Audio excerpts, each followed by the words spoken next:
शालिनी, मेघ, प्रशांत और अमन ने सिर हिलाया और कुछ भी नहीं बोलते हुए फूट फूट कर मुस्कुराए। उजाड़ शहर में अलग होने के बाद उन तीनों ने अर्जुन भेव को अपने लक्ष्य के रूप में निर्धारित किया था, जो पकड़ने की पूरी कोशिश कर रहे थे। अब जब 2 साल बीत चुके थे तो उन तीनों में सुधार हो गया था। हालांकि उनके और अर्जुन देव के बीच की खाई बढ़ती नजर आ रही थी। ऐसा लग रहा था कि वे कभी भी उस दहलीज तक नहीं पहुंच पाएंगे। एक बार जब अर्जुन देव उन्हें पीछे छोड़ देते थे तो वे पकड़ने का मौका खो देते थे। अर्जुन देव के समान पीढ़ी में होना, उन्हें अपने लक्ष्य के रूप में स्थापित करना एक त्रासदी थी। जीतेश को एक चाल में हराने के बाद अर्जुन देव की लोकप्रियता बढ़ गई। अगले 3 मैचों में उनके विरोधियों ने हार का फैसला किया। आखिरकार एक के बाद एक 20 मैच थे। अगर कोई जानता था कि वे अर्जुन देव से हार जाएंगे, फिर भी उन्हें चोटिल होने का खतरा है, तो ये नासमझी होगी। जाहिर है, ये बेहद नासमझी थी। सबसे महत्वपूर्ण बात ये थी कि अपनी ताकत को बचाना और अगली लड़ाई की तैयारी करना। अर्जुन देव के बैठने के बाद सुमेर ने तुरंत अर्जुन देव से कहा, ग्रुप 10 में एक जीनियस ब्लेड्समैन दिखाई दिया है। वो बहुत शक्तिशाली है। अर्जुन देव की तुलना में सुमेर और अन्य लोग बहुत अधिक आराम से थे। वे मैचों को अधिक स्वतंत्रता से देख सकते थे। वे उन्हें स्काउट्स के रूप में माना जा सकता है, जिससे अर्जुन देव को ये देखने में मदद मिलती है कि उन्हें किन प्रतिभाओं पर ध्यान देने की आवश्यकता है। कृपाण में एक प्रतिभाशाली। स्वर्गीय कृपाण मंडप कृपाण के लिए प्रसिद्ध था। सुमेर की आंखों और कानों के प्रभाव में स्वाभाविक रूप से ब्लेड्समैन के लिए एक अच्छी नज़र थी। एक ब्लेड्समैन जिसने उसकी आंख को पकड़ा और उसे जीनियस के रूप में संदर्भित किया गया, वो निश्चित रूप से कमज़ोर नहीं होगा। जब से ग्रुप स्टेज शुरू हुआ है, अर्जुन देव ने कई जीनियस तलवारबाज देखे हैं। हालांकि कृपाण श्रेणी में प्रतिभाएं दुर्लभ थीं। अर्जुन देव ने दिलचस्पी से पूछा, क्या वे 10 महान संप्रदायों में से एक दिव्य कृपाण द्वार के शिष्य हैं? 10 महान संप्रदायों में से डिवाइन कृपाण गेट अपनी कृपाण तकनीकों के लिए प्रसिद्ध था। कृपाण तकनीकों के संदर्भ में वे स्वर्गीय कृपाण मंडप की तुलना में कई गुना अधिक निपुण थे। सुमेर ने सिर हिलाया और कहा, नहीं। कुछ आश्चर्यचकित होकर अर्जुन देव ने कहा, फिर वे भाटी कबीले के शिष्य हैं। भाटी कबीला अपनी कृपाण तकनीकों के लिए भी प्रसिद्ध था। उनके पूर्वज ओमवीर भाटी एक कृपाण सम्राट थे। 4 सीजन कृपाण तकनीक स्वर्ग रैंक वाली मार्शल तकनीकों के निकटतम कृपाण तकनीक के रूप में जानी जाती है। हालांकि हेवन रैंक मार्शल तकनीक मजबूत थी, सामान्य परिस्थितियों में किसी को उनका अभ्यास करने से पहले मार्शल मोनार्क होना पड़ता था। इसे देखते हुए 4 सीजन सेबर तकनीक की ताकत आधे कदम वाले मार्शल एम्पायरों के एक बड़े समूह के बीच स्पष्ट हो गई। ये स्पष्ट रूप से एक इर्थवी रैंक मार्शल तकनीक थी, लेकिन इसमें स्वर्ग रैंक वाली मार्शल तकनीक की ताकत थी। ये एक धोखे की तरह था। यही कारण था कि सिम्बा भाटी ने उस समय समर्थ शर्मा को चुनौती दी थी। कृपाण तकनीकों के एक महान कबीले के लिए जुबैर से कमजोर कुछ प्रतिभाओं का होना अजीब नहीं था। हालांकि सुमेर ने फिर भी अपना सिर हिलाते हुए कहा, ऐसा भी नहीं है। इस साठी को उदय कहा जाता है। वे किसी संप्रदाय से संबंधित नहीं हैं। उनकी कृपाण तकनीक बहुत उत्कृष्ट है। वे जो ताकत दिखाते हैं, वे केवल एक सुपीरियर ग्रेड मार्शल किंग की है। हालांकि जब वे अपनी युद्ध क्षमता को सामने लाते हैं, तो अर्धकदम वाला मार्शल मोनार्क भी उनके लिए एक मैच नहीं होगा। वे फिर से ऊपर जा रहे हैं। वे पहले ही लगातार 10 मैच जीत चुके हैं। मुझे आश्चर्य है कि क्या वे जारी रख सकते हैं, सतीश ने कहा, जो टीम में थे। उदय किसी संप्रदाय से संबंधित नहीं है। वे दिव्य कृपाण द्वार के शिष्य नहीं हैं या भाटी कबीले के शिष्य नहीं हैं। इस 5 राष्ट्र की युवा प्रतियोगिता में बहुत से नए लोग हैं। अर्जुन देव मदद नहीं कर सके। वे दूरी में देख सकते थे। उन्होंने देखा कि 2 युवक पहले ही ग्रुप 10 के लिए द्वंद्व रिंग पर खड़े थे। उनमें से एक ने कढ़ाई वाले कपड़े पहने थे, जिसकी छाती पर 2 क्रॉस कृपाण कढ़ाई की गई थी। अर्जुन देव जानते थे कि ये दिव्य कृपाण द्वार का प्रतीक था। दूसरे व्यक्ति ने नीले रंग के कपड़े पहने थे और लगभग 1 मीटर लंबा और 2 उंगली चौड़ा कृपाण पकड़ा हुआ था। वे बहुत साधारण दिख रहे थे। वे बहुत सामान्य दिख रहे थे। उनकी आंखें छिपी हुई थीं, एक मौन ज्वालामुखी की तरह। एक भयानक आभा, ऐसा लग रहा था जैसे ये किसी भी क्षण फट जाएगी। ये नीले वस्त्र पहने हुए व्यक्ति को उदय होना चाहिए, जिसका उल्लेख सुमेर ने किया। ग्रुप 10 में बहुत से विशेषज्ञ नहीं हैं। हालांकि उदय की जीत का सिलसिला समाप्त हो सकता है। उनके प्रतिद्वंद्वी डिवाइन सेबर गेट के विशिष्ट शिष्य जागेश हैं, जो पिछले 5 राष्ट्र युवा प्रतियोगिता में 39वें स्थान पर थे। इसके अलावा वे दोनों ब्लेड्समैन हैं। वे एक दूसरे को अच्छी तरह से जानते हैं। स्थिति अच्छी नहीं है। सबसे महत्वपूर्ण बात यह है कि वे एक बड़े संप्रदाय से हैं। वे जिन मार्शल तकनीकों और साधना तकनीकों का अभ्यास करते हैं वे कमजोर नहीं हैं। वे अन्य प्रतिद्वंद्वियों से पूरी तरह से अलग हैं। जाहिर है उदय बहुत लोकप्रिय थे। द्वंद्व शुरू होने से पहले ही अर्जुन देव के पास कई कृषकों ने उनकी चर्चा शुरू कर दी। जागेश ने अपने हाथ में एक पतली लाल रंग की कृपाण पकड़ी हुई थी और उन्होंने उदय की ओर देखा और कहा, क्षमा कीजिएगा, मैं आपकी जीत की लकीर को समाप्त करने वाला व्यक्ति बनूंगा। उदय ने मुस्कुराते हुए कहा, आपका आत्मविश्वास कहां से आता है? अपनी चाल चलें, मुझे देखने दें कि डिवाइन सेबर गेट का कुलीन शिष्य कितने आक्रमण कर सकता है। एक अनाम बउए, तुम्हारी इतनी घमंडी होने की हिम्मत कैसे हुई? जागेश निर्दयता से चिल्लाया और उसकी आभा बाहर निकल गई। वे वणिक जिसे वे अपनी कृपाण पकड़ने के लिए इस्तेमाल करते थे कांप उठी और एक लाल रंग की हत्या क्यू इंतसार्ज उनके शरीर से फैल गई। Traceless blood shadow. जैसे ही जागेश ने अपनी चाल चली, उन्होंने पीछे हटने का इरादा नहीं था। उन्होंने तुरंत डिवाइन सेबर गेट की सुपीरियर ग्रेड इर्थवी रैंक कृपाण तकनीक ब्लड शैडो कृपाण तकनीक के शुरुआती रूप का उपयोग किया। इतने में ही कृपाण से लाल रंग की कृपाण रोशनी उड़ी। जैसे ही वे तितर बितर हुईं, पूरी जगह लाल रंग की रोशनी से भर गई। सिलुएट में तेज हत्या का इरादा था। हत्या का हर कतरा उदय पर मजबूती से लॉक्ड था, जिससे उसे चकमा देने का ज्यादा मौका नहीं मिल रहा था। सुमेर ने आह भरते हुए कहा, एक बड़े संप्रदाय के शिष्य वास्तव में अच्छे होते हैं। जैसे ही वे शुरू करते हैं, वे इर्थवी रैंक कृपाण तकनीक का उपयोग करते हैं। इस कृपाण तकनीक की स्थिति और चमत्कारों को देखें। ये ऐसी चीज नहीं है जिसकी तुलना एक साधारण कृपाण तकनीक कर सकती है।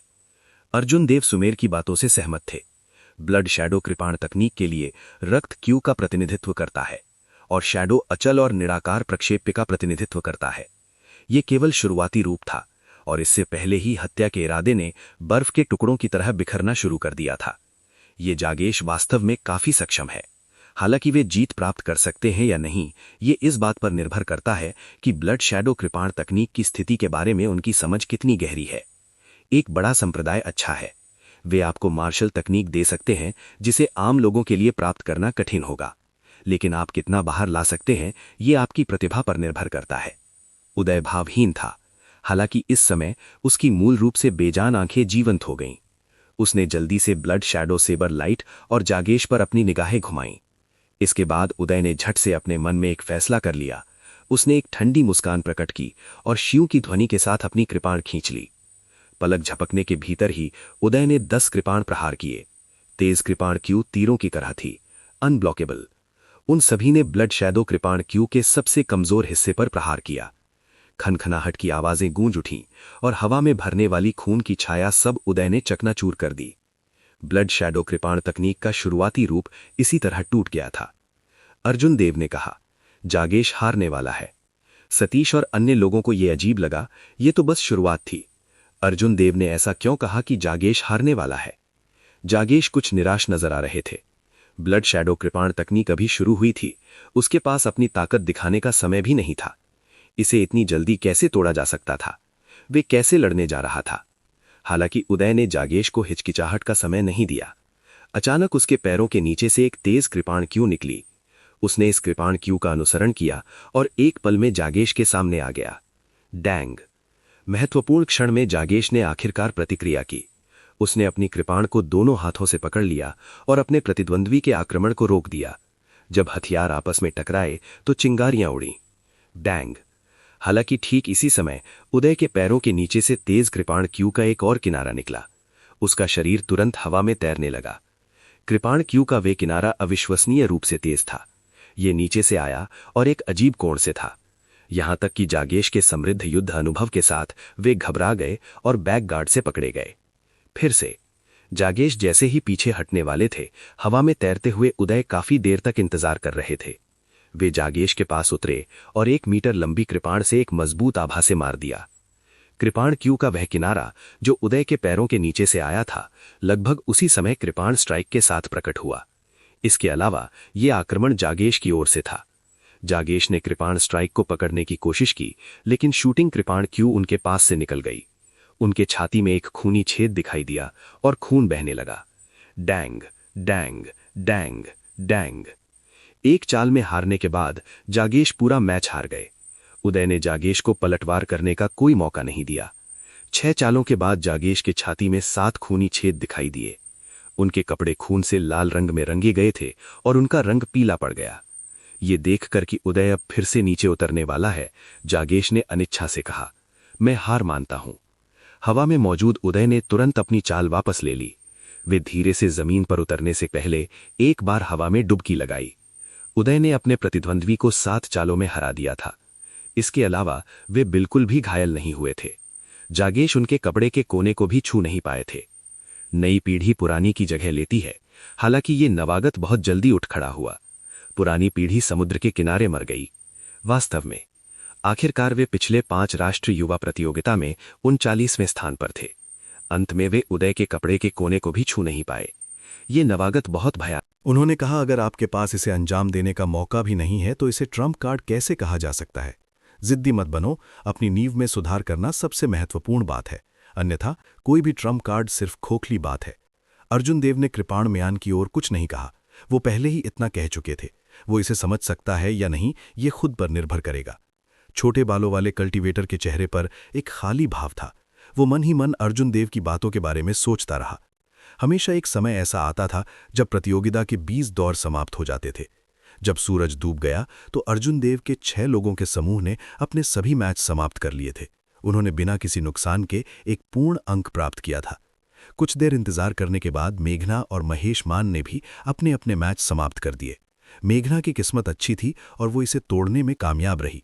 महेश मान की किस्मत खराब नहीं रही। वो कुछ कठिनाई के साथ मृत्यु के समूह के लिए अर्हता प्राप्त करने में कामयाब रहा। पहले बुजुर्ग प्रभाकर राय के चेहरे पर एक उत्साहित अभिव्यक्ति थी। ग्रेट किन नेशन के मिस्टी स्वॉर्ड संप्रदाय में केवल एक ही व्यक्ति बचा था, चमन चौधरी। हालांकि नाइट स्पिरिट पैलेस के महेंद्र पहले दौर में ही हार गए थे। संख्या के संदर्भ में स्वर्गीय कृपाण मंडप ने अन्य 2 महान संप्रदायों को पूरी तरह से दबा दिया था। यदि वे भविष्य में इसका उचित विज्ञापन करते हैं तो ये स्वर्गीय कृपाण मंडप के प्रभाव को बहुत बढ़ा देगा। चलो चलते हैं, हम पहले वापस जा सकते हैं। हम कल आराम करेंगे और परसों एलिमिनेशन राउंड की तैयारी करेंगे, प्रभाकर राय ने खड़े होते हुए कहा। अर्जुन देव ने द्वंद्व युद्ध की अंगूठी को देखा और कहा, थोड़ी देर रुको। रेशमी और सन मून स्वॉर्ड संप्रदाय के मोहम्मद शाहिद के बीच मैच शुरू होने वाला है। इस स्थिति में जहां वरीयता प्राप्त प्रतिभागी उपस्थित नहीं हुए थे, एक मैच के लिए अर्जुन देव का ध्यान आकर्षित करना बहुत मुश्किल होगा। उदय का पिछला मैच एक था, अब रेशमी और मोहम्मद शाहिद का मैच एक और था। रेशमी के बारे में ज्यादा कुछ कहने की जरूरत नहीं थी। वो 8 महान कुलों में से एक से आई थी और पिछली 5 राष्ट्रीय युवा प्रतियोगिता के शीर्ष 8 में स्थान दिया गया था। वो इस बार शीर्ष 5 के लिए हॉट पसंदीदा में से एक थी। रेशमी को यहां नहीं आना चाहिए था। दुर्भाग्य से उनका वरीयता प्राप्त स्थान प्रभातिका ने ले लिया। Mohammad Shahid sun moon sword संप्रदाय के निजी शिष्य थे, जो 10 महान संप्रदायों में से एक था। वो पिछली 5 राष्ट्रीय युवा प्रतियोगिता में 11वें स्थान पर थे। हालांकि वो शीर्ष 10 में नहीं आए, लेकिन वो सिर्फ बदकिस्मत थे। मोहम्मद शाहिद की तृणी वास्तविक युद्ध क्षमता को सार्वजनिक रूप से शीर्ष 10 से कमजोर नहीं माना जाता था, इसलिए ये मैच निश्चित रूप से सभी की नज़र में मजबूत का मैच था। इस समय अधिकांश मैच पहले ही समाप्त हो चुके थे। हालांकि किसी ने भी दर्शक स्टैंड नहीं छोड़ा। वे सभी दोनों के बीच होने वाले मैच का इंतजार कर रहे थे। मोहम्मद शाहिद की कमर पर तलवार लटकी हुई थी। उसका चेहरा लंबा और संकरा था। ऐसे व्यक्ति को एक विश्वासघाती और नीच व्यक्ति का आभा देना चाहिए। हालांकि मोहम्मद शाहिद ने एक धार्मिक आभा बिखेरी। वो इतना व्यापक विचारों वाला था कि वो सूर्य और चंद्रमा को निगल सकता था। कोई भी इस तरह की नकारात्मक आभा महसूस नहीं कर सकता था। रेशमी, अपने वरीयता प्राप्त स्थान से बाहर निकलने के बाद आपको कैसा महसूस हो रहा है? मोहम्मद शाहिद ने कोमल मुस्कान के साथ पूछा। बस अपना ख्याल रखो, सावधान रहो कि मुझसे दोबारा ना हारो। मोहम्मद शाहिद ने कहा, मेरी चाल उठाओ। अगर मैं तुम्हें 10 चालों में नहीं हरा सकता तो मैं हार जाऊंगा। जैसा कि मोहम्मद शाहिद ने बोला, उन्होंने मजबूत आत्मविश्वास दिखाया। का तलवार खींची गई थी। ये 1 मीटर लंबी और 2 सेंटीमीटर चौड़ी थी। ये ठंडी रोशनी से चमकता था और तेज रोशनी का उत्सर्जन करता था। तलवार क्यों इसमें से बह निकली। ये एक सुपीरियर ग्रेड हेवन रैंक वाला स्पिरिट हथियार था। ये अविश्वसनीय रूप से तेज था। पुह पुह, मोहम्मद शाहिद हवा में कूद गया। जैसे ही वो हवा में उड़ गया, रात के आकाश ने डूबते सूरज की चमक को अवरुद्ध कर दिया। एक चमकदार चांद आकाश में ऊंचा लटक रहा था। जैसे ही मोहम्मद शाहिद की तलवार चली, जमीन पर रेशमी पर एक मार्मिक चांदनी चमक उठी। चांदनी के नीचे मोहम्मद शाहिद बहुत खूबसूरत और सहज लग रहे थे। ऐसा लग रहा था कि ये तलवार स्वर्ग के पार से उड़ी थी। इसने अंतरिक्ष के भ्रम को दूर कर दिया। मोहम्मद शाहिद रेशमी के काफी करीब लग रहे थे, लेकिन साथ ही ऐसा लग रहा था कि वो बहुत दूर थे। इतने करीब, फिर भी दुनिया अलग, असीम चांदनी एक साथ जुड़ रही थी। हाथ में दुनिया के अंत के पास की स्थिति का अनुकरण करने के लिए चांदनी का उपयोग करना, चाहे वो दुनिया के अंत में हो या हाथ में करीब हो, ये एक ही विचार से तय किया गया था और परिणाम तुरंत तय किया जाएगा। दर्शक स्टैंड में सीटेड प्रतिभागियों के लिए समर्थ शर्मा, जिनके हाव भाव बहुत ही सामान्य थे, इस स्थिति से आकर्षित हुए। उन्होंने धीरे से प्रशंसा की, बुरा नहीं है, मोहम्मद शाहिद ने सन मून स्वॉर्ड संप्रदाय के चमकते चांद की स्थिति का सार समझ लिया है। यदि वो अपने भड़कते सूरज की स्थिति को इस स्तर तक ला सकता है तो वो रेशमी से लड़ने के योग्य होगा। यदि वो सूर्य और चंद्रमा की स्थिति को अपनी इच्छा से उपयोग कर सकता है तो उसके पास शीर्ष 10 में प्रवेश करने की 70% संभावना होगी। यहां तक कि समर्थ शर्मा ने भी इतना ऊंचा मूल्यांकन किया। ये कल्पना करना आसान था कि मोहम्मद शाहिद की तलवार कितनी अविश्वसनीय थी। ये शीर्ष 10 प्रतियोगियों की असली ताकत है। वास्तव में वे अन्य प्रतियोगियों से पूरी तरह से अलग स्तर पर हैं। वे केवल अपनी असली ताकत का कुछ खुलासा तभी करेंगे जब उनके समान स्तर के लोगों का सामना होगा। वे सभी प्रतिभाशाली हैं, लेकिन उनके बीच की खाई एक अलंघनीय खाई के समान है। मुझे आश्चर्य है कि रेशमी इसे कैसे रोकती है। ये मैच एलिमिनेशन के पहले दौर में सबसे उच्च गुणवत्ता का मैच होना चाहिए। मोहम्मद शाहिद के आकस्मिक तलवार के प्रहार से तुरंत बड़ा दर्शक स्टैंड आश्चर्य से भर गया। जैसा कि कहा जाता है, जब एक विशेषज्ञ ने एक कदम उठाया तो ये बताना आसान था।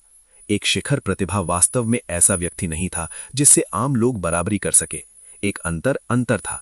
समरकेतु, जो पहले ही अपना मैच समाप्त कर चुके थे, उन्होंने इस द्वंद्व को देखा और एक मुस्कान प्रकट की। उन्होंने कहा, क्या दिलचस्प स्थिति है। मुझे आश्चर्य है कि वो लड़की इससे कैसे निपटेगी। इतने करीब, फिर भी दुनिया अलग। रेशमी दुनिया के दूसरे छोर पर थी या उसके करीब, ये उसके निर्णय पर निर्भर करता था। यदि रेशमी को लगता था कि उसका प्रतिद्वंद्वी दुनिया के दूसरे छोर पर है, तो उसे दुनिया के दूसरे छोर पर अपने प्रतिद्वंद्वी से तेज तलवार की हड़ताल प्राप्त करने के लिए ऊर्जा जमा करने पर ध्यान केंद्रित करना चाहिए। यदि रेशमी को लगता था कि उसका प्रतिद्वंद्वी उसके करीब है, तो उसे जल्दी से आक्रमण करना चाहिए। क्योंकि दूरी करीब थी, उसका प्रतिद्वंद्वी निश्चित रूप से बहुत जल्दी आक्रमण करेगा। उसे प्रतिक्रिया करने का समय नहीं मिलेगा। रात का आकाश उल्टा हो गया था। चांदनी पानी के समान थी, चमकती हुई और नीचे की ओर छिड़क रही थी। मोहम्मद शाहिद की तलवार आकाश से उतरी, जिसने आकाश को रोशनी से भर दिया। वो कहाँ था? क्या वो दुनिया के दूसरे छोर पर था या उसके करीब? हालांकि इसका वर्णन करने में काफी समय लगा, लेकिन ये सब कुछ एक पल में हुआ। रेशमी को अत्यंत कम समय में निर्णय लेना था, अन्यथा वो इस एक प्रहार से हार सकती थी। अचानक रेशमी चली गई। उसने अपने दाहिने पैर से एक कदम आगे बढ़ाया और धीरे से अपने बाएं और दाएं हाथों से एक अजीब इशारा किया। ये ऐसा लग रहा था जैसे वो किसी अजीब मार्शल टेक्निक को सक्रिय कर रही हो। रेशमी ने ऊर्जा जमा नहीं की और न ही जल्दी से आक्रमण किया। हर कोई मजबूर होकर इस बारे में संदेह महसूस कर रहा था कि वो क्या कर रही है। छपाक! अचानक बहते पानी की मधुर आवाज सुनाई दी। किसी समय रेशमी के चारों ओर ऊंचे ऊंचे पहाड़ और बहती झीलें दिखाई पड़ी। रेशमी झील के बीच में खड़ी थी। पहाड़ पानी में हिल गए और वो पहाड़ों और नदियों के बीच बह गई। क्या ये पहाड़ हिल रहे थे या पानी बह रहा था, या फिर ये पहाड़ों और नदियों में लहराती अलौकिक लड़की थी? कोई नहीं बता सकता था कि क्या हो रहा है। यदि आप दुनिया के दूसरे छोर पर हैं तो मैं लहरों के साथ बहूंगा। यदि आप मेरे करीब हैं तो मैं पहाड़ की तरह अचल रहूंगा। यदि आप दुनिया के दूसरे छोर पर हैं तो मैं लहरों के साथ बहूंगा। यदि आप मेरे करीब हैं तो मैं पहाड़ की तरह अचल रहूंगा। यदि आपके पास असीम चांदनी है तो मैं पहाड़ की तरह अचल रहूंगा। यदि आप चाहते हैं कि मैं पहाड़ की तरह अचल रहूं तो मैं पहाड़ की तरह अचल रहूंगा। अर्जुन देव की आंखें चमक उठीं और वो प्रशंसा किए बिना नहीं रह सके। पहाड़ों और नदियों की कितनी सुंदर अवधारणा है, जो एक पल में निष्क्रिय को सक्रिय में बदल देती है। क्या ये 8 कुलीन परिवारों की ताकत है? वरीयता प्राप्त प्रतिभागियों के दर्शक स्टैंड में 10 वरीयता प्राप्त प्रतिभागियों ने सभी प्रशंसा के भाव प्रकट किए। बिस्ट क्लैन के वंशज बीमिंग शांग ने धीरे से मुस्कुराते हुए कहा, मैंने लंबे समय से सुना है कि लांबा क्लैन की एक प्राचीन पुस्तक है जिसे माउंटेन एंड रिवर इंजंक्चर कहा जाता है।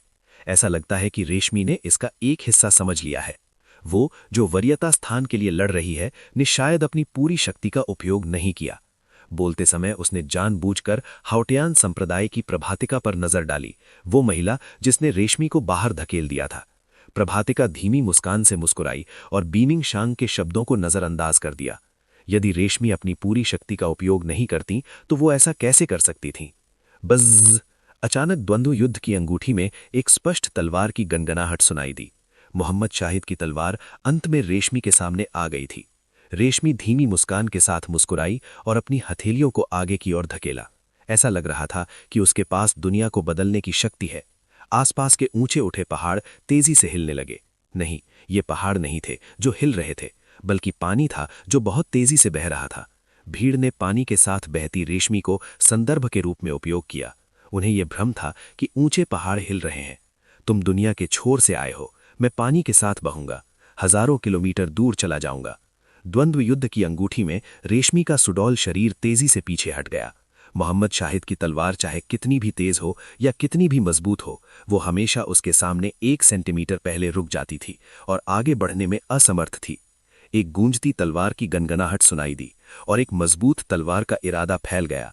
ये विंड क्लाउड बैरियर से होता हुआ दर्शक स्टैंड में फैल गया। कई तलवारबाजों की तलवारें गुनगुनाए बिना नहीं रह सकीं। चांदनी के समर्थन से छोटी पूर्ण तलवार के इरादे की ताकत दोगुनी से अधिक हो गई। काफी देर तक हमला करने के बाद बिना सफलता के मोहम्मद शाहिद ने झट से अपनी चाल बदल ली। उसने एक हाथ से तलवार पकड़ी हुई थी और दोनों हाथों का उपयोग किया। फिर उसने अपनी तलवार नीचे की ओर घुमाई। भड़कती आग पहाड़ को जला देती है। रात गायब हो गई, चमकता चांद गायब हो गया। अप्रत्याशित रूप से मोहम्मद शाहिद ने कुछ ही पलों में अपनी स्थिति बदल ली थी। कोमल चांदनी भड़कते सूरज की तेज और अडिग रोशनी में बदल गई, जिसने रेशमी को घेर लिया और उसे आमने सामने टकराने के लिए मजबूर कर दिया। शू! रेशमी अचानक रुक गई। उस पल में पहाड़ों ने हिलना बंद कर दिया, पानी बहना बंद हो गया। ऊंचे पहाड़ खामोश रहे और लहरें शांत रहीं। इसने रेशमी के अपने राज्य पर नियंत्रण को बेहतरीन विवरण में दिखाया। पहाड़ों को गति के रूप में और झील को इरादे के रूप में उपयोग करते हुए वे अपने प्रतिद्वंद्वी के साथ आमने सामने टकराने से नहीं डरती थीं। उसने एक मुक्का भेजा। बूम! मुट्ठी और तलवार आमने सामने भिड़ गए। द्वंद्व युद्ध की अंगूठी में एक तीव्र विस्फोट गूंज उठा। एक अनंत शॉकवेव सभी दिशाओं में फैल गई। विंड क्लाउड बैरियर पर दृश्यमान लहरें दिखाई दीं। स्पष्ट रूप से ये एक तीव्र प्रभाव से पीड़ित था। यदि ये बाधा के लिए नहीं होता तो शॉकवेव ने दर्शक स्टैंड में कुछ काश्तकारों को प्रभावित किया होता जो अर्जुन देव के करीब थे। कितना मजबूत! क्या युवा पीढ़ी के सभी शिखर प्रतिभाएं इतनी मजबूत हैं? ऐसा लगता है कि वे सामान्य अवर ग्रेड मार्शल सम्राटों से कमजोर नहीं है। उनकी तुलना में उन उभरते सितारों में निःसंदेह आभा के मामले में थोड़ी कमी है। दर्शक स्टैंड की भीड़ हैरान रह गई। जाहिर है उन्हें उम्मीद नहीं थी कि दोनों के बीच टकराव का इतना बड़ा असर होगा। प्रतिभाशाली कृपाण उदय ने उन दोनों की ओर देखा। उसकी आंखों में एक उत्कट रोशनी चमक उठी जैसे ही वह बुदबुदाया। मास्टर सही था। 5 नेशन यूथ कंपटीशन में अनगिनत जीनियस हैं। मैंने वास्तव में अतीत में इन लोगों को कम आंका है। बैंग! एक और तीव्र विस्फोट हुआ। आकाश में दहकता सूरज, जिसने मोहम्मद शाहिद की स्थिति में बदल दिया था, अनगिनत चिंगारियों में बिखर गया। आसमान में एक बार फिर अंधेरा छा गया। दूर से डूबते सूरज ने एक बार फिर द्वंद्व युद्ध की अंगूठी पर अपनी सुनहरी रोशनी चमकाई। हालांकि रेशमी के पैरों के नीचे की झील केवल कुछ देर के लिए लहराती रही, इससे पहले कि कोई और लहरें न दिखाई दीं। पहाड़ अभी भी वही पहाड़ था और झील अभी भी वही झील थी। ये स्पष्ट था कि मुट्ठी और तलवार में कौन अधिक मजबूत था।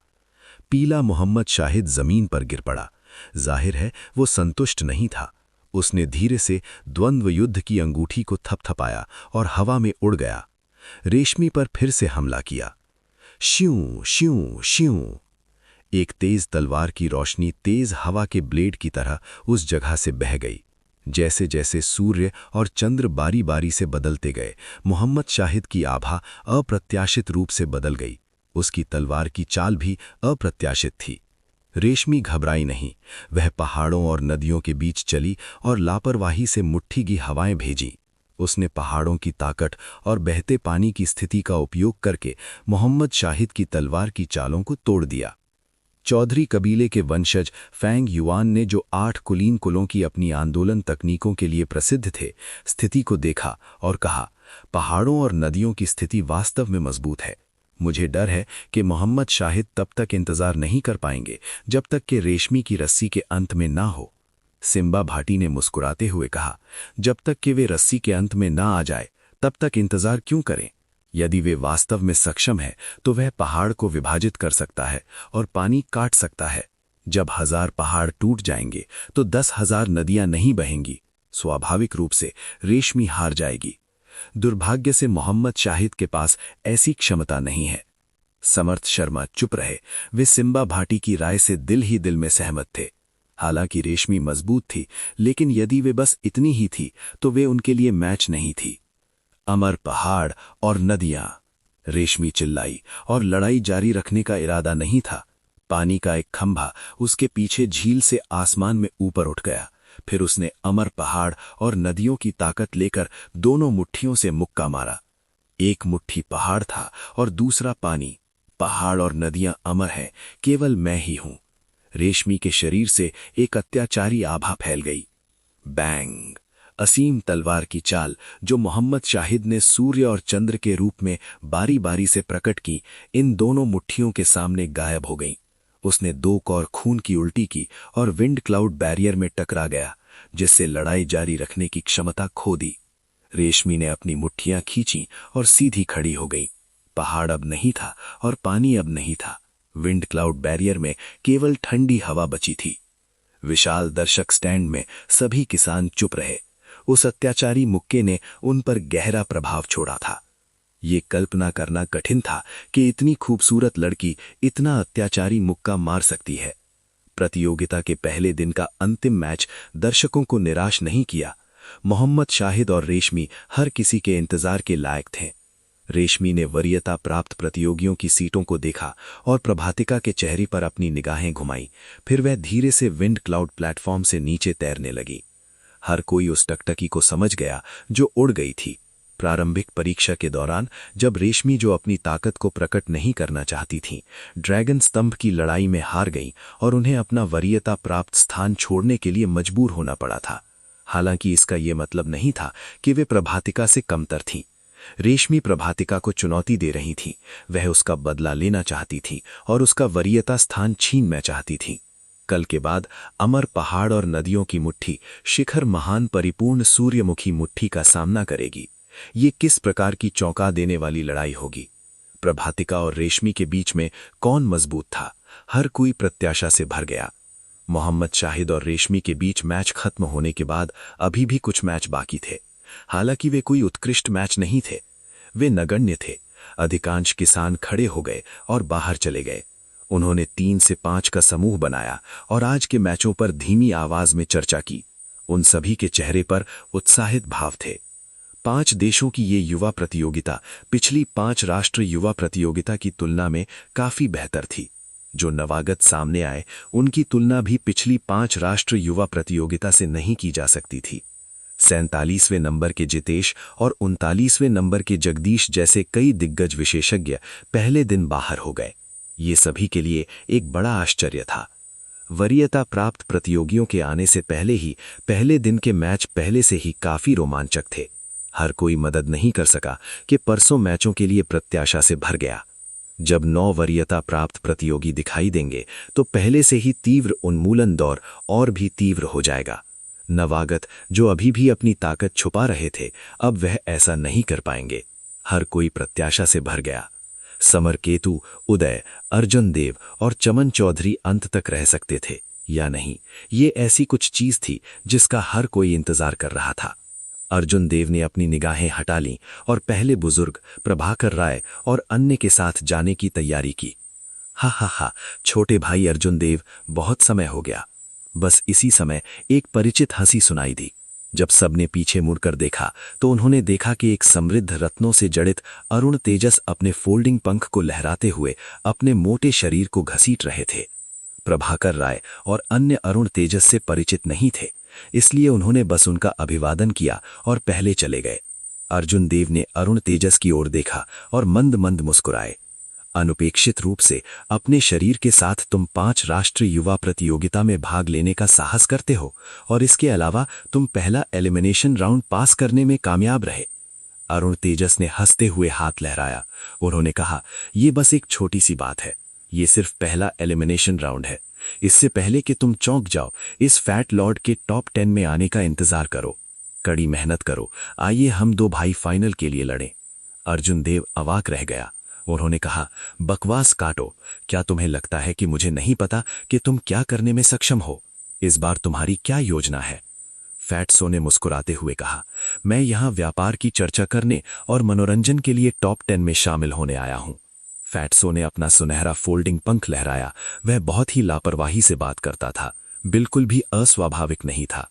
बड़े भाई अर्जुन देव, जब वे दोनों बातें कर रहे थे, एक और कर्कश और सुखद ध्वनि सुनाई दी। एक सुगंधित हवा चली जिससे व्यक्ति तरोताजा और नशीन महसूस करने लगा। अर्जुन देव ने देखने के लिए अपना सिर घुमाया। इससे पहले कि वह प्रतिक्रिया कर पाता, एक नरम शरीर ने खुद को उसकी आलिंगन में फेंक दिया और उसे कसकर गले लगा लिया। युवती के स्तनों को अर्जुन देव की छाती से कसकर दबा दिया गया। प्रशांत और अमन जो पीछे चल रहे थे, उन्होंने ईर्ष्यालु का भाव प्रकट किया। अर्जुन देव को कुछ शर्मिंदगी महसूस हुई। उसने बाई को जमीन पर लिटा दिया और खुशी से कहा, बाई, तुम यहां क्यों हो? अर्जुन देव को वास्तव में सुखद आश्चर्य हुआ। उसे बाई से फिर मिलने की उम्मीद नहीं थी। वास्तव में बाई की द्वंद्व युद्ध की अंगूठी अर्जुन देव की सीट के एक अंधे स्थान पर थी। बीच में कई द्वंद्व युद्ध के छल्ले भी थे। यदि कोई विशेष ध्यान नहीं देता है तो एक दूसरे पक्ष को नोटिस नहीं करेगा। आखिरकार 20 द्वंद्व युद्ध के छल्ले बहुत अधिक थे। बाई ने गंभीरता से कहा, मैं यहां भाग लेने आई हूं। मैं बड़े भाई अर्जुन देव को यह साबित करना चाहता हूं कि बाई में अब खुद को बचाने की क्षमता है।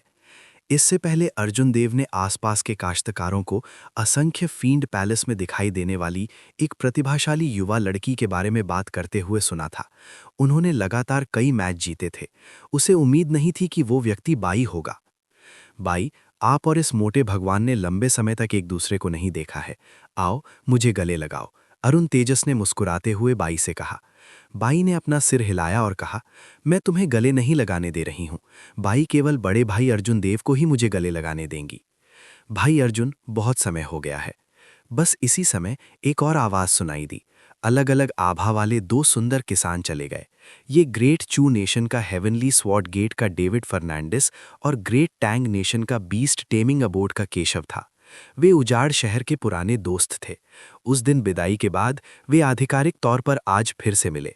प्रशांत ने मुस्कुराते हुए कहा, पहले एलिमिनेशन राउंड को पास करने के लिए भाई केशव और भाई फर्नांडिस को बधाई। केशव ने हंसते हुए कहा, उल्लेख करने लायक नहीं है। क्या तुम सब पास नहीं हुए? लगभग 2 साल हो गए हैं जब हम आखिरी बार बैरन सिटी में मिले थे। चलो कल पीने के लिए जगह ढूंढते हैं। दरअसल पलक झपकने तक करीब 2 साल बीत चुके थे। उस दिन के उजाड़ शहर के दृश्य अभी भी उनके दिमाग में जीवंत थे, जैसे कि वे अभी भी उनकी आंखों के सामने थे। जब वे ग्रेट जिन नेशन के विंड क्लाउड प्लेटफॉर्म पर मिले तो अर्जुन देव के उस समय के वीरतापूर्ण शब्द अभी भी उनके कानों में गूंज रहे थे। फैटसो ने तुरंत कहा, शराब अच्छी नहीं है, चलो चाय पीते हैं। कल दोपहर में शहर के डोंट नो अबाउट टी में आए। ये मेरा इलाज है। हे, ये कोई साधारण चाय घर नहीं है। अंदर की चाय की पत्तियों को 1000 साल से अधिक पुराने स्पिरिट पेड़ों से तोड़ा जाता है और एक गुप्त तकनीक के साथ प्रोसेस किया जाता है।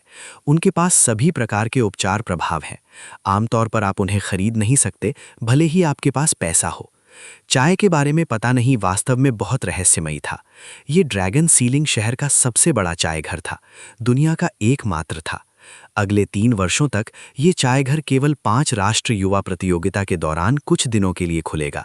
उसके बाद ये फिर से नहीं खुलेगा। चाय घर में कारीगरों ने अभी भी सभी प्रकार की प्राचीन चाय कलाओं को बरकरार रखा है। चाय के सेट से लेकर चाय की पत्तियों और चाय मास्टर तक टी हाउस में सब कुछ अच्छा था। चाय को प्रेम करने वाले लोगों के लिए ये उनकी पवित्र भूमि थी। दरअसल जैसे ही फैटसो ने ये कहा, सभी की आंखें चमक उठीं।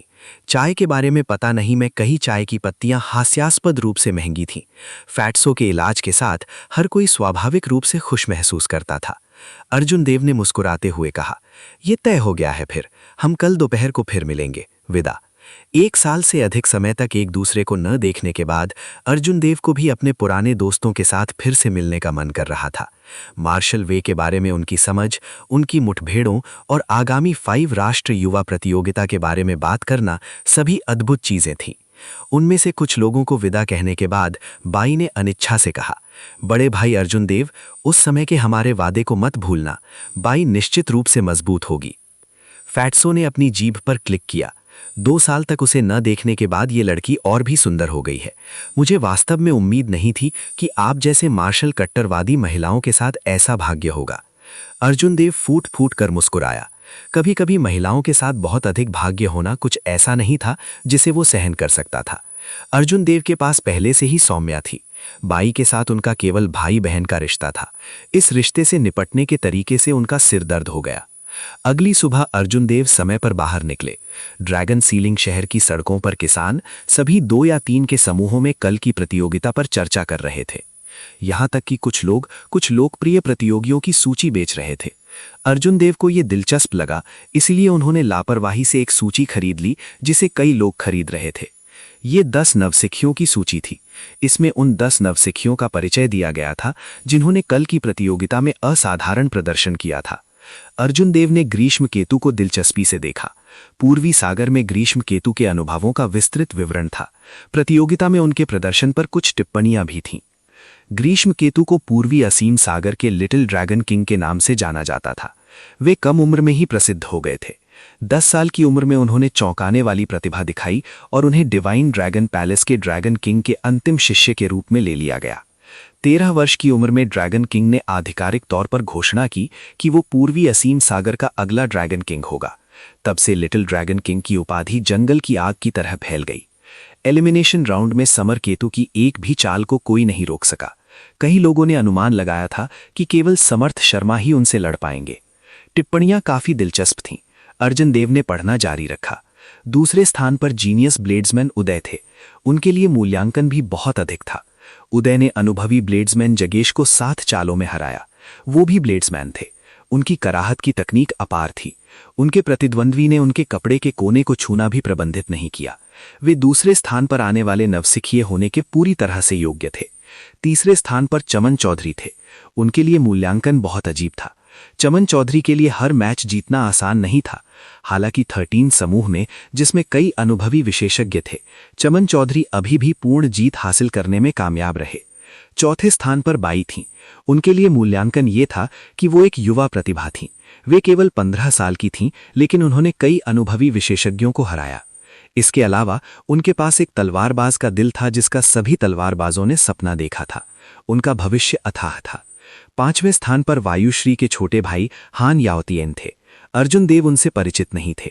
सरसरी निगाह के बाद उन्होंने अपना नाम छोड़ दिया।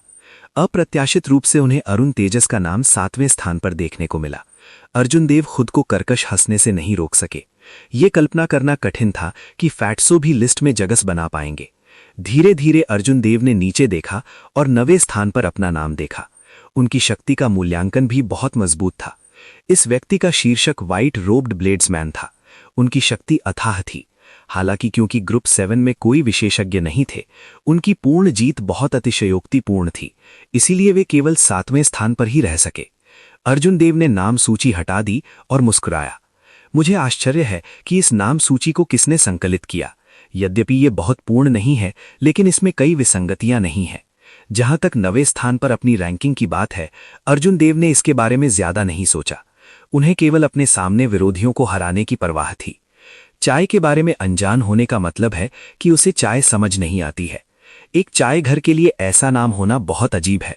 यदि उसे चाय समझ नहीं आती है तो उसने चाय घर क्यों खोला? इस नाम की वजह से अधिकांश चाय घरों में कई परेशानियां खड़ी होंगी, लेकिन ड्रैगन सीलिंग शहर के इस प्रसिद्ध चाय घर का ऐसा नाम था।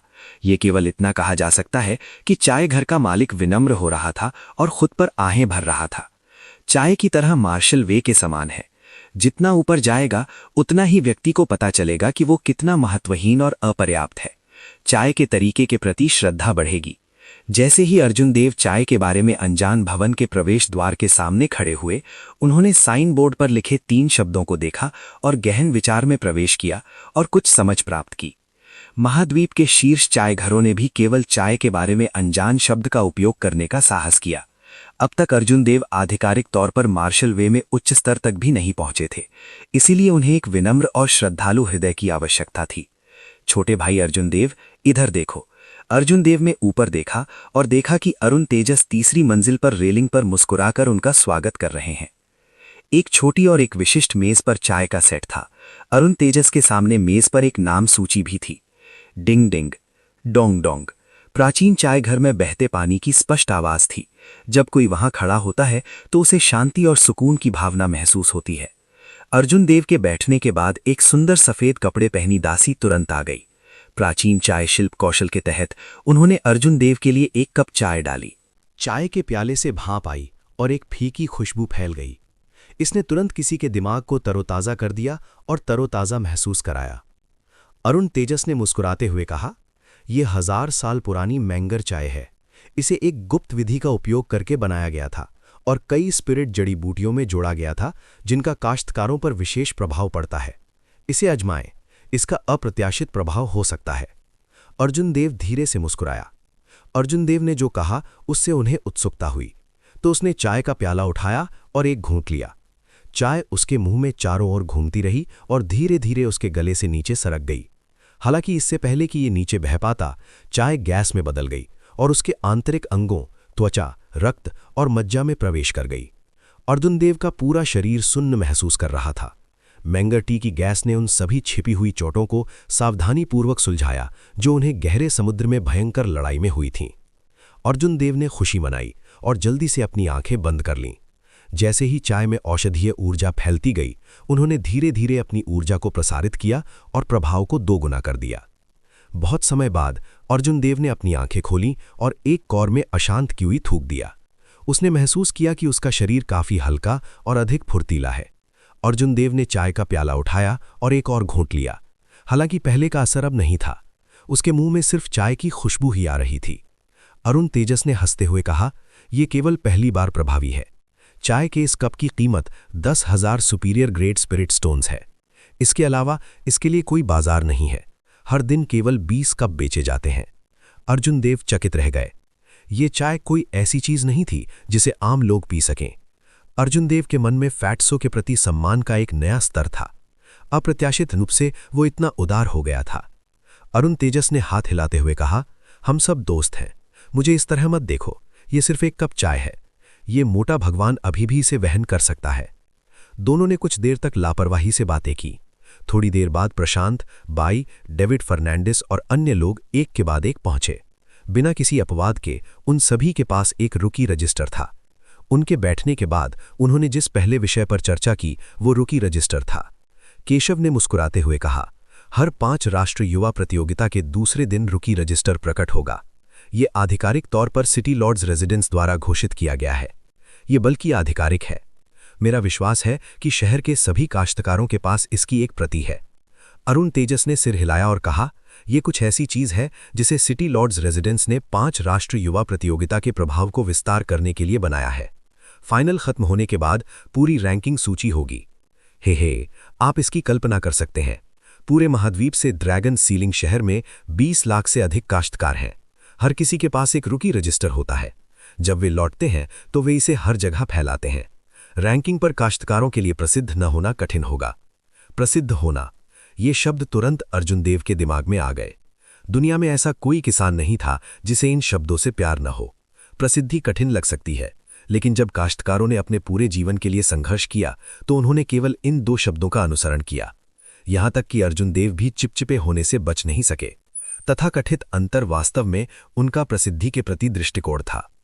बाई ने खिलखिलाते हुए कहा, मैं चौथे स्थान पर हूं, बड़े भाई अर्जुन देव से 5 रैंक नीचे। बड़े भाई अर्जुन देव, कृपया ये मत कहिए कि बाई भविष्य में कमजोर है। इस लड़की को अभी भी याद है कि मैंने क्या कहा था। अर्जुन देव ने मुस्कुराते हुए कहा, मैं ये नहीं कहूंगा, मैं निश्चित रूप से ये नहीं कहूंगा। डेविड फर्नांडिस ने उदास होकर कहा, पहली मंजिल के हॉल में लगभग सभी काश्तकार ट्रू ड्रैगन रैंकिंग सूची के बारे में बात कर रहे हैं, लेकिन अंत में ये नए लोगों के लिए ट्रू ड्रैगन रैंकिंग सूची है। अंत में केवल ट्रू ड्रैगन रैंकिंग सूची का ही सही उपयोग होगा।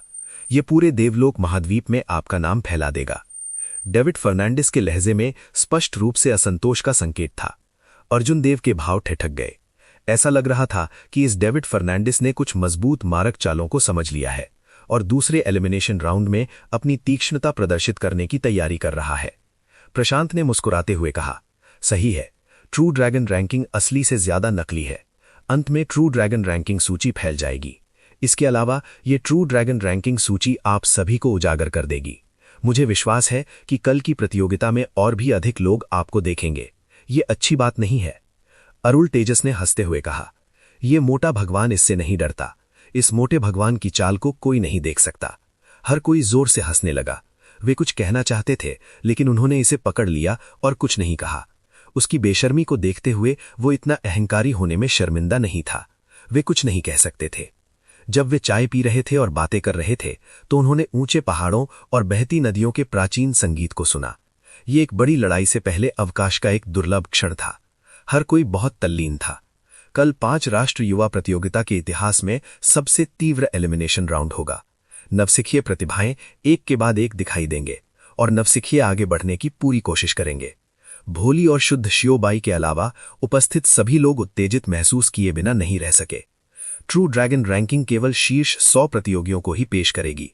यदि कोई एलिमिनेशन के दूसरे राउंड को पास नहीं करता है तो वो लंबे समय तक प्रतिभाओं के इस युग में अज्ञात रहेगा। यहां हर कोई एक उत्कृष्ट प्रतिभा था। केशव और डेविड फर्नांडिस पिछले 5 राष्ट्रीय युवा प्रतियोगिता में शीर्ष 70 में शामिल थे। यदि वे इस बार भी रैंकिंग में जगह नहीं बना पाते तो उन्हें बेहद निराशा होती। सूर्यास्त होते होते हर कोई सेक्स के बारे में बात कर रहा था। अरुण तेजस ने चाय का प्याला उठाया और कहा, आइए शराब की जगह चाय लेते हैं। चलो एक कप पीते हैं। अगर हम जीतते हैं तो हम 7 ट्रू ड्रैगन रैंकिंग में प्रवेश करेंगे। बाई ने हंसते हुए कहा, भले ही आप वहां जाएं, फिर भी आप एक मोटा अजगर होंगे, सच्चा ड्रैगन नहीं। फैट्सो अजीब तरह से मुस्कुराया और कहा, मुझे उसके मोटे होने का डर नहीं है, बस शर्तें कि वो असली हो। उनमें से कुछ ने अपने कपों को हल्के से झटकाया और एक घूंट में चाय पी ली। फैट्सो द्वारा बिल का भुगतान करने के बाद वो समूह को नीचे ले गया। लेकिन जब वे सीढ़ियों पर पहुंचे तो वे ऐसे लोगों के एक समूह से टकरा गए जिन्हें कोई नहीं देखना चाहता था। ईविल मून पवेलियन के जुबैर अपने शिष्यों को सीढ़ियों से नीचे ले जा रहा था। संयोग से जब वे एक दूसरे की ओर चल रहे थे तो वे सीढ़ियों के शीर्ष पर एक दूसरे से टकरा गए। जब ईविल मून पवेलियन के लोगों ने समूह का नेतृत्व कर रहे फैट्सो को देखा तो वे सभी उसकी ओर घूर कर देखने लगे। वे चाहते थे कि वे उसकी जिंदा खाल उतार सकें। ये विशेष रूप से रविंदर चौधरी के लिए था, जो अरुण तेजस के ताबूत के ढक्कन से बेहोश हो गया था। उसने अपने हथियार पर हाथ रखा और शाप दिया, लानत है मोटे, तुम वास्तव में साहसी हो। तुम आज जाने के बारे में भूल सकते हो। जब जितेश ने अर्जुन देव को समूह में देखा तो वो भी गुस्से में आ गया। जब उसने अपने पहले वरिष्ठ भाई जुबैर को देखा तो वो चिल्लाया, आप 4 देशों के कचड़ा कृषि करने वालों का एक समूह है। आप चाय पीने के बारे में क्या जानते हैं? चाय की अज्ञानता बहुत अजीब थी। काश्तकारों को लड़ने से मना नहीं किया गया था, लेकिन अगर उन्होंने कुछ भी तोड़ा तो उन्हें मूल कीमत चुकानी पड़ेगी। इन लोगों ने अर्जुन देव और अन्य लोगों का मजाक उड़ाया। जाहिर है वे अर्जुन देव और अन्य लोगों को पहले हमला करने के लिए उकसा रहे थे। इस स्थिति में डरने की कोई बात नहीं थी। अरुण तेजस ने मुस्कुराते हुए कहा, कचड़ा भी जानता है कि मनुष्य कैसे बोलता है। कितना अजीब है। एक संप्रदाय जो इस मोटे भगवान के एक भी कदम को नहीं रोक सकता था, वो इतने अहंकार से बोलने की हिम्मत करता है। कहा।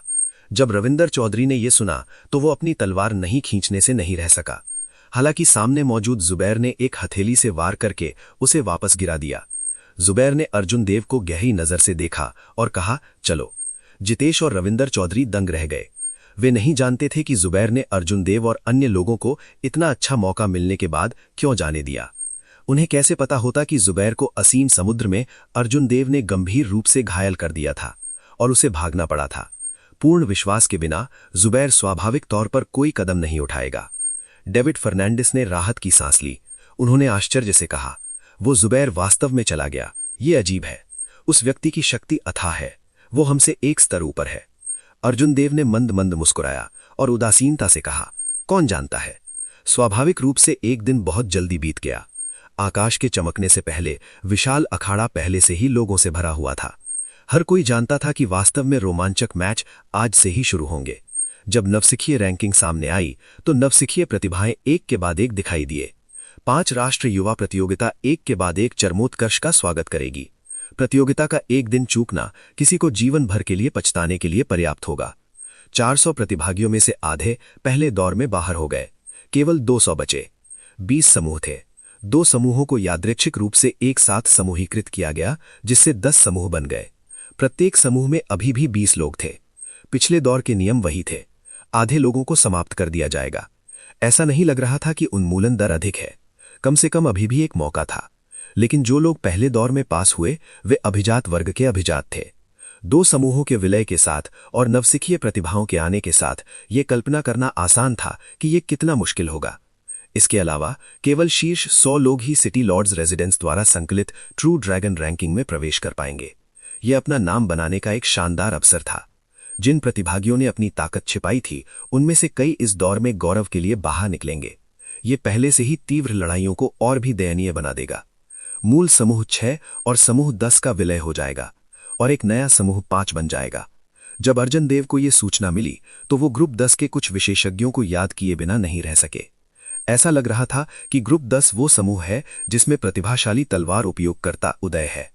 उस समूह में कुछ दिग्गज विशेषज्ञ थे। हालांकि उदय ने उन सभी को हरा दिया, जिससे वो पूर्ण विजय के साथ आगे बढ़ सके। इसके परिणाम स्वरूप उदय नवसिखीय रैंकिंग में नवसिखिया बन गया, जो समर केतु के बाद दूसरे स्थान पर था।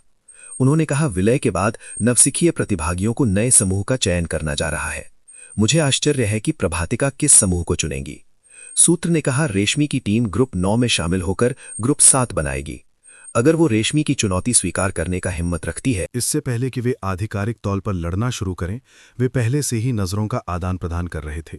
जिसने अर्जुन देव के दल को चुना वो सर्वोच्च याशु संप्रदाय का सुमन था। सुमन की ताकत हमेशा बहुत स्थिर रही है। हालांकि वो शीर्ष 10 में नहीं थे, लेकिन वो कमजोर भी नहीं थे। सुमन की एवरलास्टिंग स्टाफ तकनीक हवा और बिजली के प्रकट होने का कारण बन सकती है, जिससे बादलों और कोहरे को बिखेर सकता है। वो एक प्रतिभाशाली प्रकार का था। वो उतावला नहीं था, जोखिम नहीं लेता था और उसके पास कई अनूठी विशेषताएं नहीं थीं। वो बस दूसरों द्वारा बताए गए मार्ग का अनुसरण करता था, बिना रुके उस पर चलता था। हालांकि सभी को आश्चर्यचकित करते हुए तीसरी वरीयता प्राप्त प्रतिभागी वायुश्री ने समर केतु के समूह को चुना। वायुश्री का लक्ष्य बहुत स्पष्ट था। वो समर केतु के खिलाफ लड़ना चाहते थे, जिन्होंने समर्थ शर्मा को चुनौती देने की हिम्मत की।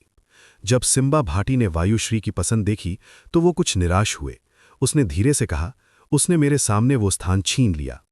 वरीयता प्राप्त प्रतिभागियों के जाने के बाद केवल सुंदर और अतुलनीय रूप से मजबूत समर्थ शर्मा दर्शक स्टैंड में रह गए। बिना लड़ने के समर्थ शर्मा ने अपने आप ट्रू ड्रैगन रैंकिंग में प्रवेश कर लिया। वे पिछले 2 वर्षों में एकमात्र थे। समर्थ शर्मा के चेहरे पर शांत भाव थे, जैसे सब कुछ वैसा ही था जैसा होना चाहिए था। समर्थ शर्मा में एक मजबूत आत्मविश्वास फैल गया, जिससे दूसरों को ये आभास हो गया कि केवल वो समर्थ शर्मा यहां बैठने के योग्य थे। ये समर्थ शर्मा थे जो जनता से ऊपर खड़े थे और उनसे अलग खड़े थे। ये समर्थ शर्मा थे। हालांकि अर्जुन देव ने इन अप्रासंगिक बातों की परवाह नहीं की। उन्होंने बुदबुदाया, समूह 5 में केवल 2 सच्चे विशेषज्ञ हैं, उदय और सुमन। मुझे आश्चर्य है कि वे मुझे कितनी ताकत लाने की अनुमति दे सकते हैं। ग्रुप 5 का पहला मैच उदय बनाम सरयू। जैसे जैसे समय बीतता गया, ग्रुप 5 का पहला मैच आधिकारिक तौर पर शुरू हुआ। नवागंतुक दूसरे स्थान पर है, उदय बनाम सूर्य चंद्रमा तलवार संप्रदाय के सरयू। सरयू पिछली 5 राष्ट्र युवा प्रतियोगिता में 30वें स्थान पर रहने वाले एक मजबूत प्रतिभागी थे। वो पहले उदय के साथ लड़ चुका था और हारने से पहले 10 चालों तक चलने में सफल रहा था।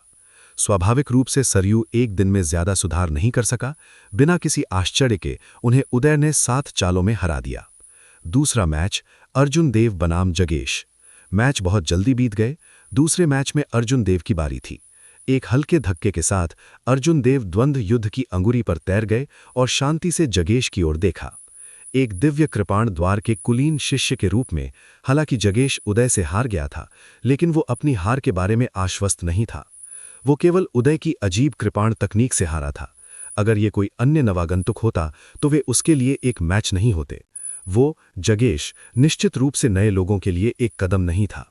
जगेश ने अपने गुस्से को दबाकर अपनी ताकत साबित करना चाहते थे। 90वें नंबर के अर्जुन देव को देखकर उन्होंने तुरंत मुस्कुराते हुए कहा, अर्जुन देव, मुझे खुद को साबित करने का ये मौका देने के लिए बहुत बहुत धन्यवाद। अर्जुन देव अवाक रह गया।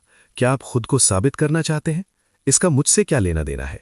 आप इतने अहंकार से बोलते हैं जैसे कि मैच शुरू होने से पहले ही जीत आपकी हो। उन्होंने कहा, 90वें स्थान पर काबिज अर्जुन देव बनाम जगेश। ये दिलचस्प होने जा रहा है। मूल रूप से कई लोगों ने सोचा कि ग्रुप 6 में कोई विशेषज्ञ नहीं थे। अर्जुन देव के पूरे जीत के रिकॉर्ड को बढ़ा चढ़ाकर पेश किया गया था। मैंने सुना है कि कई लोग नवागंतुक रैंकिंग पर उनकी रैंकिंग से संतुष्ट नहीं थे।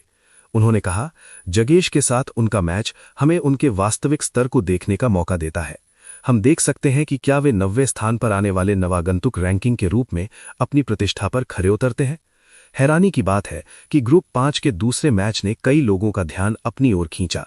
जाहिर है कि ये नवागंतुक रैंकिंग के कारण था। अब कई लोगों की निगाहें अर्जुन देव पर टिकी हुई थीं। मेरी चाल प्राप्त करें, दुनिया को खून धो रहा है, जगेश चिल्लाया। इस बार उन्होंने ब्लड शैडो सेबर तकनीक के शुरुआती रुख का उपयोग नहीं किया। इसके बजाय उन्होंने ब्लड शैडो सेबर तकनीक की सबसे मजबूत हत्या चालों में से एक का इस्तेमाल किया। जाहिर है कि जगेश जल्दी में था। वो अर्जुन देव को कम से कम समय में हराना चाहता था, उस सम्मान को फिर से हासिल करना चाहता था जो उसने उदय से खोया था। एक लाल रंग की रोशनी हवा में भर गई और एक हत्या क्यों फैल गई। जगेश हवा में कूद गया, एक आभा लिए जो पहाड़ों को विभाजित कर सकता था।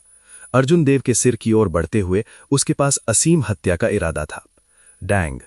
अर्जुन देव ने अपनी कृपाण को अपने बाएं हाथ से पकड़ रखा था और उसे खींचा नहीं था। उसने धीरे से इसे उठाया और इस भारी कृपाण प्रहार को रोक दिया।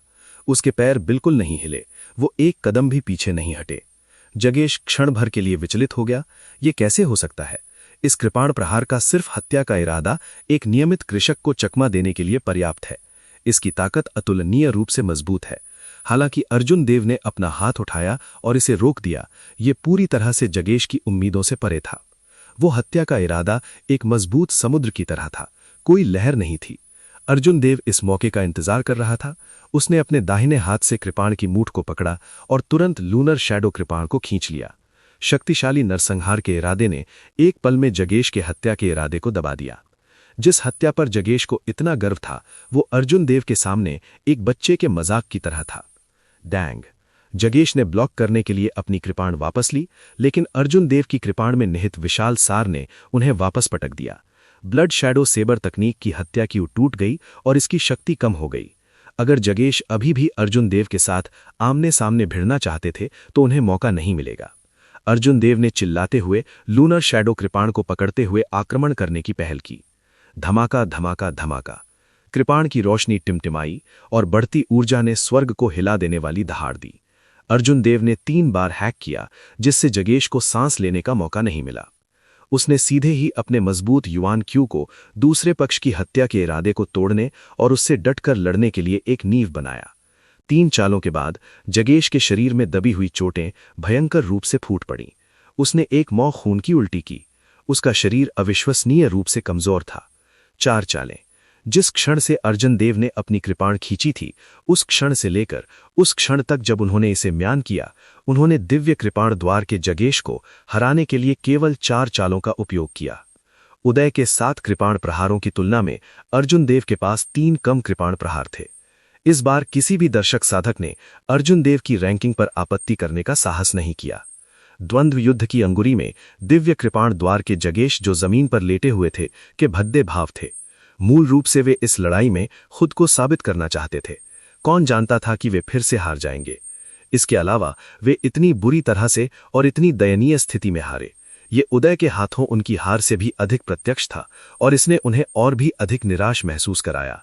उदय ने उन्हें 7 चालों में हराया था, लेकिन जगेश का मानना था कि अगर ये अजीब कृपाण तकनीक नहीं होती तो उदय को उन्हें हराने के लिए कम से कम 100 चालें चाहिए होती। जगेश ने इस बात को मानने से इनकार कर दिया। उन्होंने इसे बिल्कुल स्वीकार करने से इनकार कर दिया। लेकिन अर्जुन देव के हाथों अपनी हार स्वीकार करने के अलावा उनके पास कोई विकल्प नहीं था। अर्जुन देव ने उनके साथ तकनीकों में प्रतिस्पर्धा नहीं की। जगेश ने क्यू के साथ खेला, इसलिए अर्जुन देव ने भी क्यू के साथ खेला। अंत में वे दोनों small perfection half step martial monarch थे। अर्जुन देव का सार जगेश की तुलना में बहुत सघन था। गुणवत्ता हो या मात्रा, अर्जुन देव का सार जगेश से बहुत अधिक है। 4 चालें! अर्जुन देव ने केवल 4 चालों का उपयोग किया, जो उदय से हारने की तुलना में 3 कम थीं। एक बार फिर एक नवागंतुक ने जगेश को रौंद दिया, जो उनकी ठोकर बन गया। मैच से उतरने की तैयारी कर रहे अर्जुन देव ने जब जगेश के मायूस भाव देखे तो उन्हें अपने दिल में कुछ महसूस हुआ। वे रुके और बोले, तुम मुझसे नहीं हारे, तुम अपने आप से हारे हो। ब्लड शैडो सेबर तकनीक क्यू के साथ और चपलता पर निर्भर करती है। हालांकि तुम बहुत चिंतित थे, तुम केवल अपने प्रतिद्वंद्वी को जल्दी से हराना चाहते थे। हालांकि तुमने ब्लड शैडो सेबर तकनीक की सतह को भी सामने नहीं लाया। अगर तुम्हारा दिल स्थिर नहीं है तो तुम्हारी कृपाण तकनीक और मार्शल तकनीक कैसे सही हो सकती है? अपने कदम के बारे में सोचो, क्या रक्त और छाया जुड़े हुए हैं? हत्या के इरादे और ट्रेसलेस आध्यात्मिक आभा के बीच कोई संबंध नहीं है। अगर तुम इसे महान पूर्णता तक विकसित कर सकते हो तो तुम इतनी बुरी तरह से पराजित नहीं होते, भले ही तुम्हें एक मजबूत प्रतिद्वंद्वी का सामना करना पड़े। अगर जगेश एक ही समय में उदय और अर्जुन देव के हाथों हार स्वीकार नहीं कर पाता तो ये उसके दिल में राक्षस बन जाता। कृपाण तकनीक में उनकी प्रगति समाप्त हो जाती। महाद्वीप में अपनी कृपाण तकनीकों के लिए प्रसिद्ध बहुत कम विशेषज्ञ थे। एक ब्लेड्समैन के रूप में अर्जुन देव एक उत्कृष्ट कृपाण तकनीक की प्रतिभा को इस तरह निराशा में डूबते हुए नहीं देखना चाहते थे।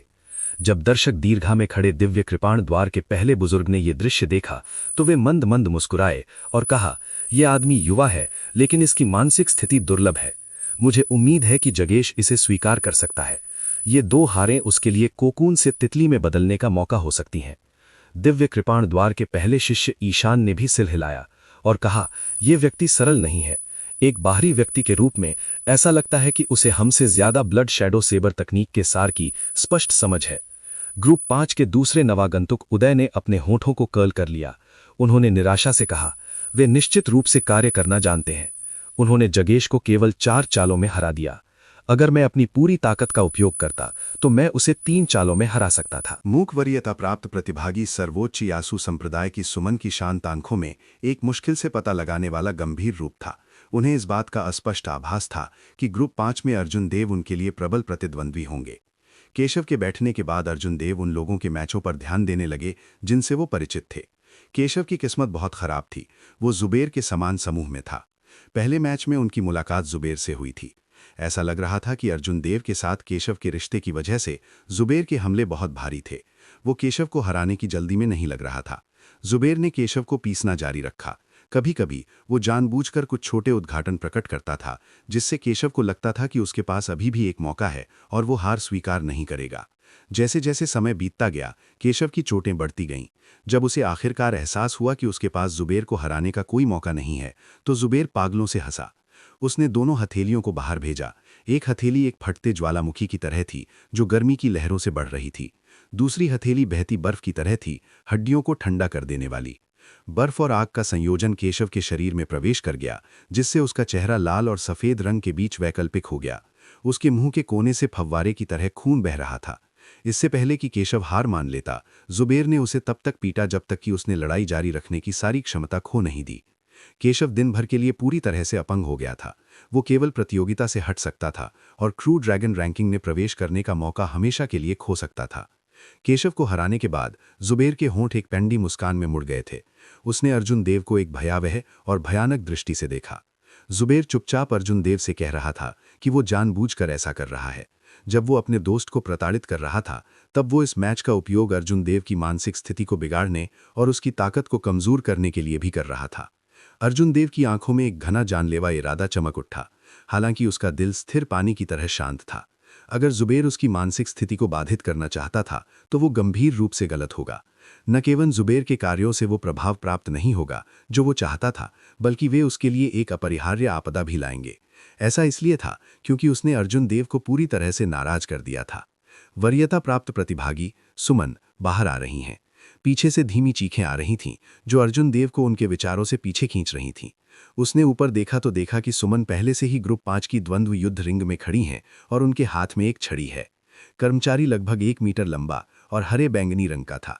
ये सिर से सुमन से लंबा था। कर्मचारी की सतह पर काले पैटर्न खींचे गए थे जिससे पूरा स्टाफ बहुत भारी लग रहा था। सुमन का प्रतिद्वंद्वी हाउटियन संप्रदाय का एक पुरुष शिष्य था। उसका नाम विहान था और वो कभी कभी देखी जाने वाली एक बड़ी कुल्हाड़ी का इस्तेमाल करता था और बड़े और साहसिक कदमों का उपयोग करते हुए सुमन के समान रास्ते पर चला। 10 महान संप्रदायों के शिष्य होने के नाते वे दोनों एक दूसरे को लंबे समय से जानते थे। विहान जानता था कि वो सुमन को नहीं हरा सकता। वो हल्के से मुस्कुराया और कहा, भाई सुमन, कृपया दया दिखाएं। सुमन ने धीरे से कहा, उस मामले में इसे ज्यादा न करें। सुमन ने किसी विशेषज्ञ की भूमिका नहीं डाली। बोलने के बाद उसने एक हाथ से कर्मचारी को चारों ओर घुमाया। तेज हवा चली, जिससे विहान तिरछी हो गई। भूम भूम। तेज हवा के बीच गड़गड़ाहट की 2 तालियां गूंजी। जब गड़गड़ाहट की तीसरी ताली बजी तो सुमन के पैर हिल गए। हवा और गड़गड़ाहट की गर्जना हुई। इस कर्मचारी हड़ताल ने हवा और गड़गड़ाहट की गति को आगे बढ़ाया, चूंकि ये सीधे समस्या की जड़ की ओर बढ़ रहा था। ये स्पष्ट रूप से सिर्फ एक साधारण क्रिया थी, लेकिन सुमन के हाथ हवा और गड़गड़ाहट की तरह थे। वो बहुत प्रभावशाली लग रहे थे। विहान चिल्लाया और उसने अपने पैर नीचे कर लिए। उन्होंने एक पुराने पेड़ की जड़ों की दृढ़ता का उपयोग करते हुए अपने गुरुत्व केंद्र को कम किया। उन्होंने विशाल कुल्हाड़ी को दोनों हाथों से पकड़ा और उसे बेरहमी से घुमाया। बैंग। कुल्हाड़ी ने कर्मचारी के शीर्ष पर प्रहार किया, जिससे एक मजबूत शॉकवेव पैदा हुई। उन दोनों के चारों ओर एक तीव्र बवंडर बन गया, जो ऊपर उठ रहा था। Bang bang bang. विहान की नींव मजबूत थी, इसलिए उसका कदम बहुत ही साधारण था। हालांकि उसके पास पर्याप्त ताकत नहीं थी। कर्मचारी की नोक पर बढ़ती बिजली की रोशनी ने उसे कुछ कदम पीछे जाने के लिए मजबूर किया। सुमन का चेहरा बहुत गंभीर था। उसका अपने प्रतिद्वंद्वी को कम आंकने का कोई इरादा नहीं था। वो जल्दी से 7 कदम किनारे पर चले गए, प्रत्येक कदम के साथ एक बांध की आकृति को पीछे छोड़ते हुए। 7 आकृतियों में लकड़ी के डंडे थे और अलग अलग चालों का उपयोग किया गया था। एक नज़र में ऐसा लग रहा था कि 7 लोग एक ही समय में अपने कर्मचारी को घुमा रहे हैं। जब 7 आकृतियां विलीन हो गईं, तो सुमन के हाथ में मौजूद कर्मचारी एक अकल्पनीय कोण पर चले गए, जो विहान के हाथों और विशाल कुल्हाड़ी को छेद रहे थे। फिर इसने विहान के माथे की ओर इशारा किया। जब तक अर्जुन देव थोड़ा और बल का उपयोग करेगा, तब तक सुमन की छड़ी विहान के सिर को छेद सकती है। हूं। सुमन ने अपना हाथ वापस ले लिया और अपने डंडे को अपने पीछे रखने से पहले इधर उधर घुमाया। उसने धीरे से कहा, मुझ पर सहज होने के लिए धन्यवाद। विहान फूट फूट कर हंसा और बिना कुछ कहे वो रिंग से कूद गया। कितना शक्तिशाली! वास्तव में वो अंतिम स्टाफ हड़ताल कैसे निकली? मैं ठीक से इसे देख नहीं पाया। सुमन की शक्ति काफी स्थिर है। 3 साल पहले की तुलना में उन्होंने काफी सुधार किया है। एक वरीयता प्राप्त प्रतिभागी वास्तव में असाधारण है। केवल 2 सरल चालों से वे अन्य नवागतों से स्पष्ट रूप से अलग हैं। सुमन का मैच देखने के बाद आसपास के किसान प्रशंसा में आहें भरने से खुद को नहीं रोक सके। ताकत के अलावा उनमें से कई लोगों ने कुछ और देखा। सुमन की चाल बहुत शानदार नहीं थी। कम से कम वे उदय की अजीब खिड़क तकनीक की तरह निपुण नहीं थीं। लेकिन किसी कारण से भीड़ को लगा कि सुमन बहुत मजबूत है, उदय से भी मजबूत है। अर्जुन देव मंद मंद मुस्कुराया। एक नज़र में वो इसके पीछे के तर्क को समझ सकता था। ये सब कुछ संचय के बारे में था। अर्जुन देव के पिछले जन्म में उदय एक नया धनाढ्य था। वो आश्चर्यजनक और दमनकारी होगा, अपनी तीक्ष्णता को दिखाएगा। जहां तक सुमन की बात है, वो लंबे समय से प्रसिद्ध थी। उसकी तीक्ष्णता वापस ले ली गई, जिससे एक अनोखी आभा बन गई। कुछ समय बाद वो स्टाफ डाओ का ग्रैंड मास्टर बन सकता है। बेशक कौन मजबूत था और कौन कमजोर था, ये वास्तविक लड़ाई के बाद ही पता चल सकता था। कोई कह सकता है कि नवधनाढ्य दिखावा करता है, लेकिन कोई भी नवधनाढ्य की ताकत को नीची दृष्टि से नहीं देख सकता। स्वाभाविक रूप से प्रतिभाशाली क्रीडक उदय को भीड़ की चर्चाओं के बारे में पता था और उसने एक तिरस्कृत मुस्कान प्रकट की और कहा, आप सभी को दिखावा करना पसंद है। तब तक इंतजार करें जब तक मैं आप सभी को अपने पैरों के नीचे न रौंद दूं। आइए देखते हैं कि आप और क्या कह सकते हैं। अगले मैचों में उदय अर्जुन देव के साथ प्रतिस्पर्धा करते हुए दिखाई दिए। उन्होंने प्रत्येक मैच में अपने प्रतिद्वंद्वी को हराने के लिए केवल 3 चालों का उपयोग किया, चाहे उनका प्रतिद्वंद्वी कितना भी मजबूत क्यों ना हो। वो मायावी पृथ्वी नस क्रीडक तकनीक एक बार फिर द्वंद्व युद्ध रिंग में दिखाई दी, एक धरती पर और एक आकाश में।